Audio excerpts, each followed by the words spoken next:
Ang mga huling larawan ni Ate Edith, isang kwentong OFW mula sa Taiwan. Isang masiyahing ina si Edith mula sa isang maliit na bayan sa Pangasinan. Kilala siya sa kanilang barangay bilang isang taong mabilis kumuha ng litrato gamit ang kanyang lumang cellphone tuwing may binyag, kasal, o simpleng salo-salo. Mayroon siyang dalawang anak, si Justin na nagnanais maging isang information technology specialist at si Althea na nangangarap maging isang pharmacist. Nang dinala sa ospital ang kanyang asawa dahil sa malubhang sakit sa bato at tuluyang pumanaw, naiwan kay Edith ang milyong pisong utang at ang dalawang anak na magtatapos pa lang ng high school. Ma, hihinto na muna ako. Magtatrabaho ako sa talyer para makatulong sa gamot at sa pag-aaral ni Althea. Pakiusap ni Justin habang nakatingin sa umiiyak na ina. Hinawakan ni Edith ang mga kamay ng anak. Justin, ang edukasyon ninyo ang tanging iniwan ng papa ninyo na hindi pwedeng bawiin ng kahit anong utang. Ako ang aalis. Kumuha kayo ng diploma, ako ang kukuha ng pambayad.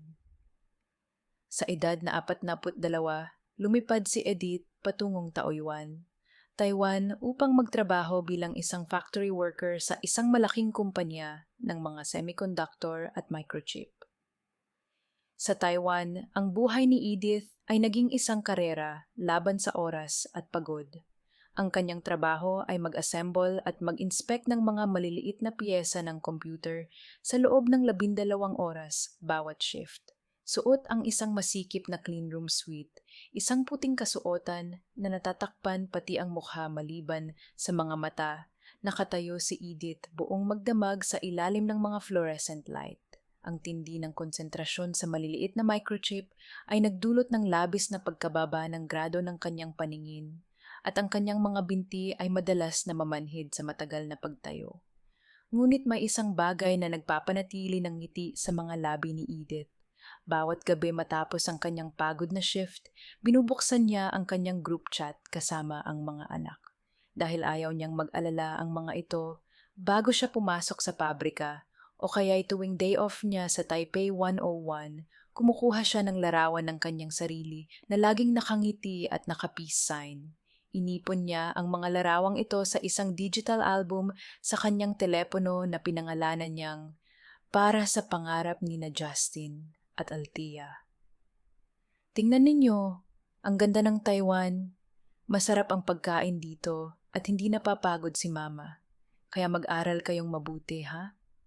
Ang palagi niyang caption, kahit ang totoo ay noodles lang ang hapunan niya para makatipid at ang likod niya ay halos hindi na niya maidiretso sa sakit. Sa loob ng 7 taon, ang mga masasayang larawang iyon ang naging tulay ng pag-asa para sa pamilya sa Pangasinan. Lumipas ang 7 taon ng walang patid na pagtayo at pag-inspect ng mga microchip sa Taiwan. Sa Pilipinas, ang bawat padala ni Edith ay naging katumbas ng tagumpay. Si Justin ay nagtapos bilang isang IT administrator at ngayon ay may regular ng trabaho sa Clark, Pampanga. Si Althea naman ay nakapasa kamakailan lang sa pharmacy board exam at nagtatrabaho na sa isang kilalang ospital. Ang lahat ng utang na iniwan ng kanilang ama ay tuluyan na ring nabayaran. Nitong nakaraang buwan, natapos na ang huling kontrata ni Edith. Sa edad na 49, nag-impake siya ng kanyang mga gamit. Sa wakas, hindi na niya kailangang isuot ang mabigat na cleanroom suit, araw ng pagbabalik ni Edith.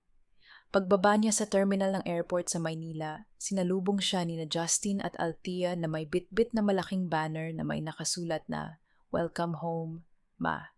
Mission accomplished. Nang magyakap ang tatlo, hindi na napigilan ang pagbuhos ng mga luha. Doon sa matagal na pagkakayakap, napansin ni Althea na ang kanyang ina ay mas maliit na tingnan kaysa sa mga larawan nito. Ang mga kamay nito ay nanginginig at ang mga mata ay may malalalim na guhit ng pagod na hindi nakikita sa mga edited na selfie sa Messenger. Pagdating nila sa kanilang maayos na bahay sa Pangasinan, naghanda ang mga anak ng isang simpleng salusalo. Habang kumakain, inilabas ni Edith ang kanyang cellphone at ipinakita ang kanyang album. Mga anak, 7 taon kong binuo ang album na ito. Nanginginig ang boses na sabi ni Edith habang ipinapakita ang libo-libong nakangiting larawan niya sa Taiwan. Bawat puyat ko sa pabrika, bawat sakit ng katawan, itinatago ko sa likod ng mga ngiting iyan. Ayaw kong makita ninyo akong nahihirapan kasi baka mawalan kayo ng lakas mag-aral. Kinuha ni Justin ang telepono ng ina. Tiningnan niya ang mga larawan at doon niya napansin ang isang bagay na hindi niya nakita noon sa likod ng mga nakangiting mata ng ina sa mga refleksyon ng salamin ng pabrika ay ang kwento ng isang babaeng unti-unting nauubos ang lakas para lang mapunan ng kanilang kinabukasan. Naiyak ang magkapatid.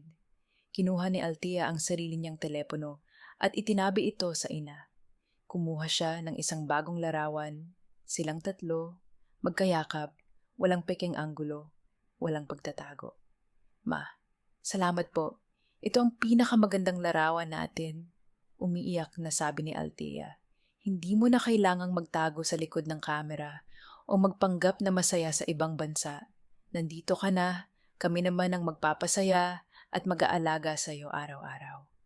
Ngayong mga araw na ito, si Edith ay masayang nagpapatakbo ng isang munting photo studio at printing shop sa kanilang bayan.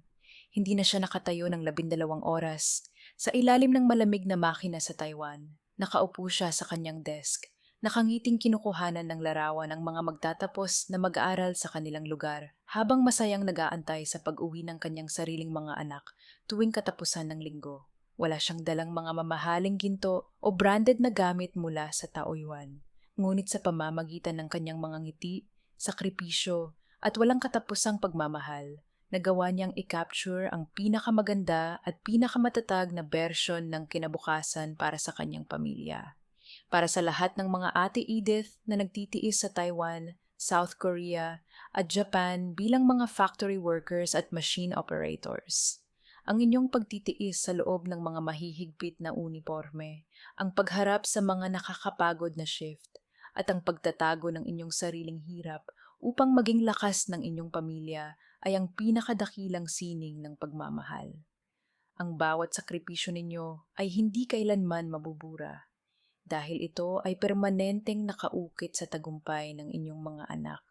Kayo ang tunay na dangal at bayani ng lahing Pilipino. Ang pag-ibig ng isang magulang ay ang pinakatapat na lente sa mundo, handang kumuha ng lahat ng bigat at dilim ng buhay. Masiguro lamang na ang makikitang larawan ng kanyang mga anak sa hinaharap ay puno ng liwanag at tagumpay.